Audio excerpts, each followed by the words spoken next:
दोस्तों, आप देख रहे हैं मोटिवेशनल लाइव यूट्यूब चैनल। मैं हूं उत्तम कोंडरुल। हर समय अलग अलग वीडियो लेकर आपके सामने पेश होता हूं। तो ठीक वैसे ही आज ही एक टॉपिक लेकर आया हूं। टॉपिक है ये जो आज है कल नहीं रहेगा। इस टॉपिक पर हम बात करने वाले। दोस्तों, एक गांव में एक किसान था। उसको 2 बेटे थे। खेतीबाड़ी थी, अच्छे घर का था। पिता बूढ़ा होने के कारण बड़े बेटे के हाथ में अपना कारोबार दे दिया। कुछ दिन ऐसे ही चलते रहा। बहुत खुशी का माहौल था। फिर कुछ दिनों के बाद दोनों के बीवियों में झगड़ा होने लगा। दोनों का जमता नहीं था। तो पिताजी ने सोचा कि ये कब तक चलेगा, चलता रहेगा कि इसका कुछ तो सुझाव निकालना पड़ेगा। बहुत दिन सोचता रहा। एक दिन उसने फैसला किया कि बंटवारा कर देंगे, अलग कर देंगे। तो अलग करने की सोचा, बंटवारा हो गया। बड़े भाई के हाथ में कारोबार होने की वजह से जो भी कुछ धन दौलत पैसा बचता था वो अपने पास ही बचा के रखता था, छुपा कर रखता था। बंटवारा होने के बाद बड़े भाई ने बहुत बड़ा घर बनाया। सुकून से घर के सामने चेयर डालकर मोबाइल में देखते बैठा रहता था। लेकिन छोटा भाई बहुत गरीब था। ना ही उसके पास घर बनाने के लिए पैसे रहते थे, ना ही घर चलाने के लिए पैसे रहते थे। बहुत चिंतित रहता था। उसके पिताजी ने बंटवारे के समय उसे एक फोटो फ्रेम दिया था। उस फ्रेम में कुछ ऐसी वैसी चीज भी नहीं थी। किसी भगवान की फोटो या फिर उस पिताजी की फोटो या फिर उसके माँ की फोटो, कुछ भी नहीं था। वो ऐसे ही एक साधारण फटी पुरानी फोटो फ्रेम थी। तो छोटा बेटा चिंतित हो गया कि मेरे पिताजी ने तो मुझे ये दे दिया है, लेकिन ये है क्या। उनके पिताजी ने उसे रखने के लिए कहा था, संभाल के रखने के लिए कहा था।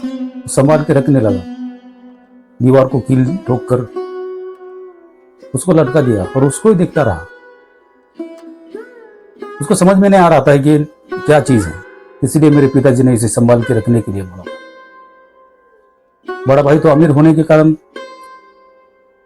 बहुत आयशो आराम से रहने लगा। गरीबी क्या है उसे उसका एहसास भी नहीं हुआ। लेकिन ये बहुत मेहनत करता था। जब मेहनत करता था तो उसको कामयाबी मिलती थी। लेकिन बड़े भाई का वैसा नहीं था। समय बीतता गया, साल बीतते गए। समय के साथ बड़ा भाई जल्दी बूढ़ा होने लगा। क्योंकि जब हम शरीर को मेहनत नहीं देते हैं तो शरीर जल्दी बूढ़ा होने लगता है। मानो 40 की उम्र में ही 70 की उम्र के जैसे लगने लगा। लेकिन छोटा भाई मेहनत करने की वजह से वो अच्छा लगने लगा, जैसे था वैसे रहा।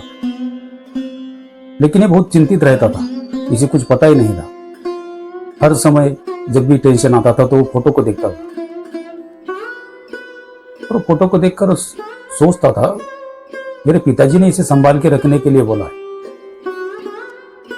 इसमें कुछ तो है।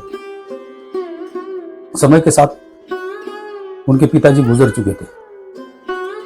उसे समझ में नहीं आ रहा था ये फोटो फ्रेम में है क्या। सच मानो तो कोई देवी देवताओं की फोटो नहीं है या फिर किसी घर के सदस्य की फोटो नहीं है। फिर भी इसको दीवार को लटक कर संभाल के रखने के लिए क्यों किया मेरे पिताजी ने। इसी चीजों को लेकर बहुत चिंतित रहता था। छोटे भाई की जिंदगी में बहुत से कठिनाइयां आई। कठिनाइयों को झेलते रहा। उसे समझ में भी नहीं आया ये है क्या। समय के साथ उसके भी अच्छे दिन आने लगे। ये भी अच्छा हो गया। तब तक उसका बड़ा भाई बीमारियों से घिर के मर गया। क्योंकि शरीर को मेहनत ही नहीं थी तो जल्दी बूढ़ा होने लगा। समय के साथ सभी आपदाएं, सभी रोग शरीर में आने लगे, गुजर गए। एक दिन ऐसी मुसीबत आती है छोटे भाई पे, न घर पे खाने के लिए कुछ रहता है, न पैसा रहता है, तो बहुत सोचने लगता है। फोटो को देखता है, हमेशा फोटो को देखते देखते उसके दिमाग में आता है कि आखिर है क्या, इसको खोल के तो देखेंगे।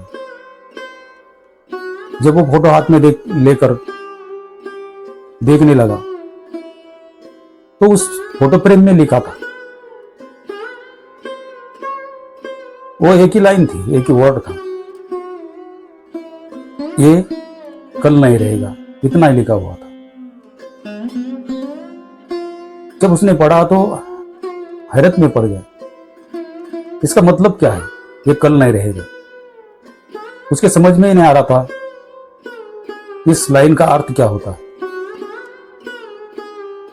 समय के साथ समझने लगा, थोड़ा थोड़ा उसी लाइन को पढ़ते रहा। हर दिन जब नींद से उठता है तो उसी लाइन को सोचते रहता था कि ये लाइन का अर्थ क्या होता है, जरूर इसमें कुछ तो है।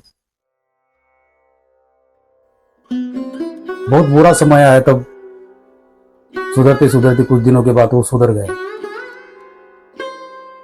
हर दिन फोटो के देखने के चक्कर में एक दिन उसके दिमाग में आया, हाँ तो ऐसा है, मैं सीख गया हूं, अभी समझ गया हूं कि फोटो का अर्थ क्या है, क्यों मुझे पिताजी ने इसको संभल के रखने के लिए बोला था।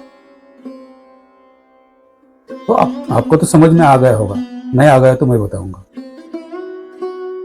उस फोटो फ्रेम में जो लिखा था ये कल नहीं रहेगा, इसका मतलब इतना ही था कि जो भी हमारे जिंदगी में संकट आते हैं, जो भी परेशानियां आती हैं, वो कुछ वक्त के लिए होते, कुछ दिन के लिए होते, उसका ये मतलब था। जो आज हमारे साथ हो रहा है वो कल नहीं रहेगा, वक्त के साथ निकलता जाता रहेगा। ये उसकी सोच जब दिमाग में आ गई तब वो समझ गया कि जो भी संकट हमारे पे आते हैं वो कल नहीं रहेंगे। इस लाइन से इतना ही सीखने को मिलता है, जब वो समझ गया तो बहुत खुश रहेगा। धन दौलत लेकर क्या करूंगा, धन दौलत तो खत्म हो जाता है, वक्त के साथ इंसान भी खत्म हो जाता है।